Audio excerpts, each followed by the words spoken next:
નગરપાલિકાના અપક્ષ નેતા દીપશંકભાઈ રાઠોડ દ્વારા યુડીસીએમ દ્વારા સિહોર નગરપાલિકાના ભૂગર્ભ ગટર કામને લઈ મામલતદારશ્રીને આવેદન પાઠવ્યું.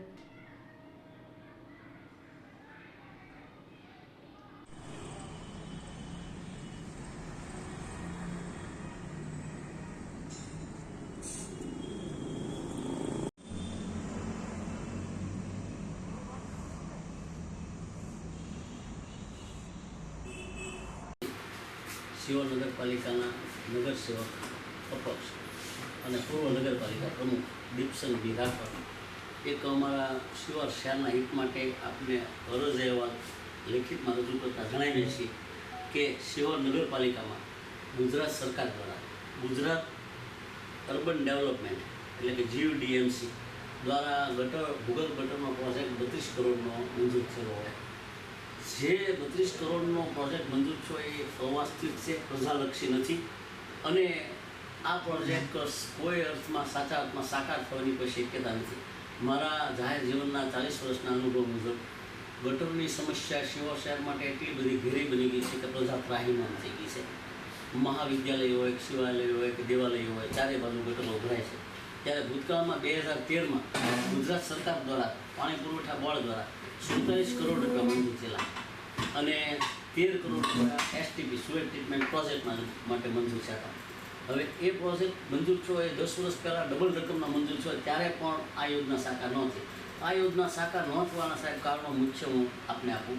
આપ સરકારના પ્રતિનિધિ છો, આપ સરકારને સીધી જાહેર સબબ રજૂઆત કરો એવી અમારી માગણી છે કે આ ગટરનો પ્રોજેક્ટ ગાંધીનગરથી ગુજરાત અર્બન ડેવલપમેન્ટ મેનેજમેન્ટ દ્વારા નક્કી થયો છે.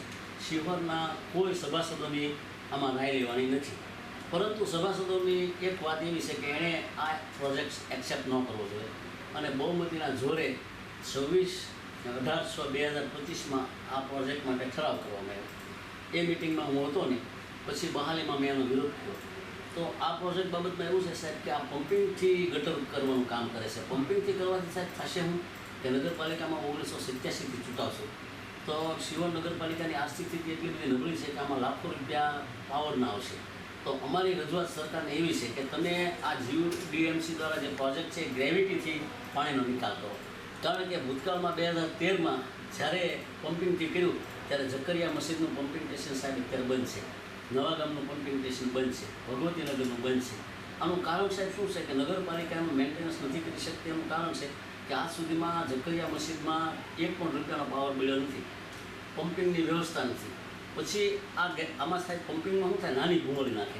હવે ગામમાંથી એટલો બધો કચરો આવતો હોય અને એ કચરો ભૂંગળીમાં ભરાઈ જાય એટલે પાણી પાછું આવે. એટલે સરકારનો અભિગમ બહુ આદર્શ હતો કે ભાઈ 3 કિલોમીટર સુધી આ ગંદા પાણીનો નિકાલ થવો જોઈએ.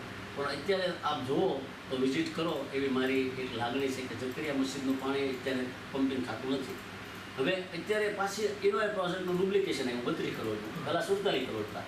હવે 32 કરોડમાં સુલતાન દરવાજા આગળ પમ્પિંગ સ્ટેશનનું કામ શરૂ કર્યું છે. તો એ પમ્પિંગ સ્ટેશનમાંથી પાણી ઝકરિયા મસ્જિદે લાવે છે. ઝકરિયા મસ્જિદનું તો ઓલરેડી બંધ છે અને ભૂતકાળનો પ્રોજેક્ટ મારા માનસ પ્રમાણે ઝકરિયા મસ્જિદથી જ્ઞાન ભારતી સ્કૂલથી કોમલનાથ મેદાનથી ખાડિયામાંથી નવાગામ લઈ જતા હતા. હવે આ પ્રોજેક્ટ બાબતમાં વિજિલન્સની તપાસ અમે 2021માં માંગેલી હતી કે ભાઈ આ પ્રોજેક્ટમાં કોઈ પાઇપલાઇન જ નથી નાખી. હવે રેલવે સ્ટેશન જે ગોલેતરના વનમાંથી પાણી લઈ જવાની વાત છે ત્યાં રેલવેની મંજૂરી નથી મળતી અને ત્યાં જે ભૂંગળી નાખી છે એ પાણી ચાલતું નથી. તો અત્યારે ઝકરિયા મસ્જિદ પાણી આ લઈ જવાની જે વાત કરે છે એ ઝકરિયા મસ્જિદ પછી પાણીનું શું? તો ત્યાં પછી શિવશક્તિ સોસાયટી, પુનિતનગર, વૃંદાવન, શ્રીજીનગર, કૈલાસનગર, કેશવ પાર્ક જેવી અનેક સોસાયટીઓ એવી, સિંધી કેમ્પ, બોધમેશ્વરનગર, અલકાપુરી, સ્વરૂપ ભારતી, જગદીશ્વરનગર, આ બધી સોસાયટીની વચ્ચે આ બધું પાણી પડ્યું રહેશે. કારણ કે ઝકરિયા મસ્જિદનું કાર્યરત છે નહીં. હવે સુલતાન દરવાજાથી આખા ગામનું પાણી લાવશે એટલે પરિસ્થિતિ એવી થશે કે પાછું નદીમાં પાણી આવશે. તો પહેલાં અમારી માગણી એવી છે કે ઝકરિયા મસ્જિદથી પાઇપલાઇનની વ્યવસ્થા કરવા માટે સરકારમાં જાણ કરો કે ભાઈ ઝકરિયા મસ્જિદે આ બધું આખા ગામનું પાણી લઈ જશો તો પાઇપલાઇન તો નાખવી પડશે કે સુએજ ટ્રીટમેન્ટ પ્લાન્ટે પહોંચે.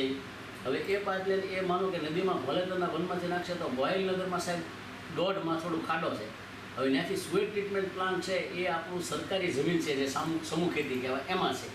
હવે ત્યાં પહોંચાડવા માટે પમ્પિંગ સ્ટેશન એને શક્ય નથી. એટલે આ પ્રોજેક્ટ છે સાહેબ એ ખૂબ અવાસ્તવિક છે અને પ્રજા વિરોધી છે અને સાચા અર્થમાં સાકાર થઈ શકશે નહીં અને સિહોરની જનતાને જે સરકારે એક સારી લાણી કરાવી 32 કરોડની એ ફેલ જશે. ભૂતકાળમાં 47 કરોડ ફેલ ગયા, આ બીજા 32 કરોડ પણ નિષ્ફળ જશે, નાણાંનો વેડફાટ થશે અને જાહેર નાણાંનો મોટો દુર્વ્યય થવાની આમાં શક્યતા છે. એટલે એક મસ્ત મોટો ભ્રષ્ટાચાર કહો કે નાણાંનો દુર્વ્યય કહો એ બધું જ આમાં સમાવેશ થયેલું છે. એટલે સરકારશ્રીને આપ એવી રજૂઆત અમારા વતી કરો. અમે લેખિતમાં આપીએ છીએ કે ભાઈ આ પ્રોજેક્ટ છે એ ફરીવાર નગરપાલિકા લેવલે આવે અને ગ્રેવિટીથી પાઇપલાઇન નખાય અને પમ્પિંગની વાત ભૂલી જાય અને ગોતમેશ્વર મહાદેવથી ભલેતરના વન સુધી ચેનલ ગટર કરવી પડે. કારણ કે આખા ગામનું એટલું બધું પ્રવાહ આવે છે ગટરનો કે એમાં કેટલાય તાપડા, કેટલાય ચપ્પલો, કેટલાય ગાળ, કેટલો રાખ આ બધું આવે છે. તો અત્યારની જે પમ્પિંગ સ્ટેશનની લાઈન છે સાહેબ ગટર નાની એવી છે, 2 ઇંચની છે. હવે એમાંથી આ બધું કેમ પસાર થઈ શકશે? એટલે આ પ્રોજેક્ટ સરકારશ્રીમાં GUDMCએ અવાસ્તવિક રીતે બનાવ્યો છે. સ્થળ સ્થિતિનો વિચાર નથી કર્યો, ભૌગોલિક પરિસ્થિતિનો વિચાર નથી કર્યો. કારણ કે ગુજરાત લેવલે ઉત્તર ગુજરાતના ગામડા હોય તો લેવલવાળા હોય છે અને શિવર છે એ ઢોળાવાળા ધરાવે છે. તો અહીંયા કોઈ પમ્પિંગની જરૂર નથી, ઓટોમેટિક પાણી ગ્રેવિટીથી જાય અને ચેનલ ગટરમાં પૈસા નાખે તો પૈસાનો સદુપયોગ થાય. અને એ રીતે કામ નહીં કરવામાં આવે તો આ 32 કરોડ પડી જશે અને સરકાર નવા પૈસા નહીં આપે તો આ શહેર છે સાહેબ એ ગટરથી વંચિત રહેશે એવી મારી સંપૂર્ણ દહેશત છે. એ વાત અમારી લાગણીના માગણી સરકારશ્રી સુધી પહોંચાડો એવી આપને અમે વિનંતી સાથે રજૂઆત કરીએ છીએ અને એની નકલ અમે તમને આપીએ છીએ.